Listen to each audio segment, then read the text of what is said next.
So আমি আছি এখন এপিসি গ্রাউন্ডের এখানে, পেছনে দেখতে পাচ্ছ এপিসি কলেজ। এই যে, তো 5 কিলোমিটার দৌড়ালাম, বেশি না। মনে হচ্ছে যে ভেতর থেকে হৃৎপিণ্ডটা বেরিয়ে আসবে, ঠিক আছে। তো এতটা কষ্ট হচ্ছিল বিকজ 5 থেকে 6 মাস ধরে প্র্যাকটিস করি না, বাড়িতে যখন আসা হয় তখন প্র্যাকটিস করি, তো ওই জন্য এত প্রবলেম হচ্ছে। তো তোমরা প্র্যাকটিস ছিল না, প্র্যাকটিস করতে থাকো। সামনে এসএসসিজিডি হোক অথবা পুলিশের রান হোক, ঠিক আছে, যাই আসুক না কেন প্র্যাকটিস চালিয়ে যাও, কন্টিনিউ করে যাও, অল্প হোক বেশি হোক, ওকে।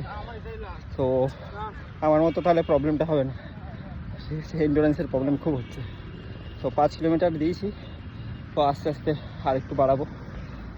তো এখন আমি শ্বাস নিচ্ছি, দেখতে পাচ্ছ তোমরা।